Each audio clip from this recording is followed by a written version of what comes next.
सबसे सटीक विश्वसनीय तरीके से जिम्मेदारी निभाना। निडर हो आपके लिए। कानपुर के वरिष्ठ पत्रकार, और अगर उनको कानपुर की पत्रकारिता का स्तंभ कहा जाए तो ये भी गलत नहीं होगा।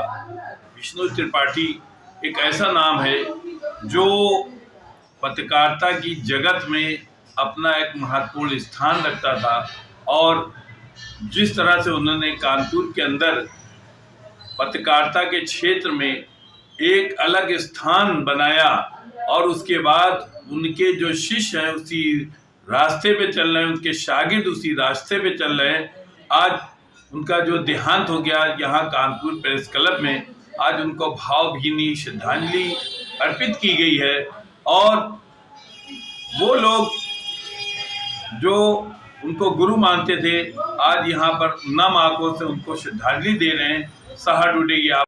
ये देखिए कानपुर प्रेस क्लब में किस तरह से श्रद्धांजलि अर्पित की जा रही है, और देखिए यहाँ पर सब वरिष्ठ पत्रकार हैं, कानपुर प्रेस क्लब के पदाधिकारी हैं। देखिए ये श्रद्धांजलि अर्पित कर रहे हैं और बड़ी नम आँखों से यहाँ पर जो है विष्णु त्रिपाठी जी को जो है श्रद्धांजलि दे रहे हैं। देखिए ये सरस वाजपेयी हैं, प्रेस क्लब अध्यक्ष कानपुर, और ये देखिए निम्मी पांडे हैं, ये देखिए ये जो है महामंत्री जी हैं, शैलज जी है। ये देखिए यहाँ पर देखिए ये जो है बहुत लोग यहाँ पर मौजूद हैं, और यहाँ पर श्रद्धांजलि का कार्यक्रम चल रहा है, और 2 मिनट का मौन भी रखा गया है। सहा टूडे ये आपको लाइव दिखा रहा है। आप ये देखिए किस तरह से यहाँ पर समाज सेवी हैं, पत्रकार हैं, सभी यहाँ पर मौजूद हैं, और यहाँ पर श्रद्धांजलि का कार्यक्रम बहुत तरीके से चल रहा है। देखिए हमें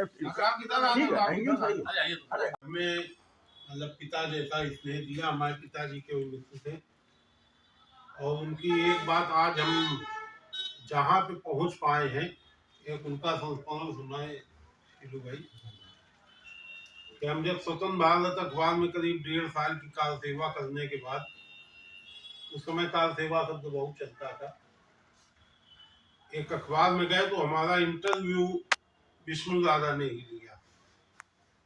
चाचा थे, उन्होंने देखा अपने, अच्छा निशंक जी, उनकी एक आदत थी कि वो हमेशा सबको प्रेरित करते थे कि अगर आपको सफल पत्रकार बनना है, सफल लेखक बनना है, तो अंग्रेजी और उर्दू, हिंदी के साथ अंग्रेजी और उर्दू की भी जानकारी आपको पर्याप्त होनी चाहिए।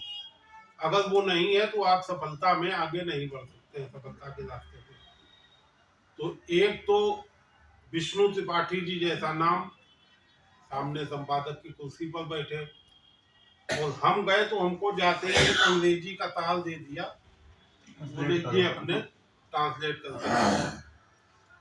उनका नाम, उनका थोड़ा भय, क्योंकि हम देखा करते थे उनको, उसमें भैया चाहे भय की बात हो या कुछ हो, एक शब्द हमसे गलत लिख गया पूरे एक पेज के ट्रांसलेशन में।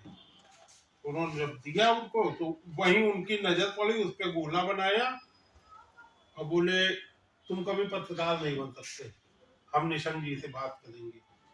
वो एक जो उन्होंने गोला बनाया था, और वो गलती भी ऐसे हुई कि पुरस्कार जैसे सामान्य शब्द को भी हम गलत लिखते। अभी उनका एक हो रहा था कि उनके सामने क्या मतलब डर लग रहा था, क्या कहेंगे क्या कहेंगे, तो पूरा ट्रांसलेशन सही था लेकिन उसमें पुरस्कार शब्द गलत थे। उनका तुम पत्रकार नहीं बन सकते हो। उसके बाद हमने भी ठानी, हम कहा चाचा कल के दिखाएंगे, क्योंकि डर ये था कि वो कहीं उनका निशंक जी से हम बात करेंगे, कहीं हमारे पिताजी से ना कह दें। तो पिताजी से हम लोग बहुत ही मतलब डरते थे, कभी सामने पढ़ने को नहीं पहुंचती थी, तो उनसे ना कह दे, इसलिए हम फिर ठान लिया कब ठीक करके ही। फिर वो शीलू भाई ये हुआ, उन्होंने कहा ठीक है काम करो, और सब पूरी अपने रिपोर्टिंग की टीम ही मार गई।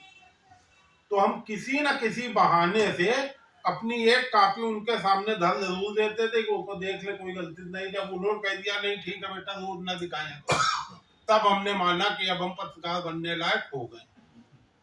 और आज उनके आशीर्वाद से यहाँ पे हैं। अभी जब नॉर्थ स्टार में भर्ती हुए तो हम सब लोग गए, लेकिन एक जो स्वभाव है कि जब आज जिस आदमी को आप बड़े रुतबे में देखें और जब वो परेशानी में हो तो उसके सामने जाने में हमको खुद बड़ा अजीब सा लगता है कि कहाँ इनके सामने हम खड़े, जिसको हमने इस रूप में देखा वो आज असहाय से लेते हैं।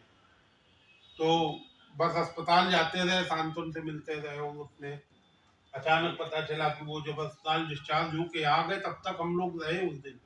उसके बाद दोबारा अस्पताल गई, हम लोगों का दुर्भाग्य कि पता नहीं चल पाया कि दोबारा जब वो अस्पताल भर्ती हुए नॉर्थ से आने के बाद हम चलते फिरते रहे तब तक बराबर यहाँ आते थे।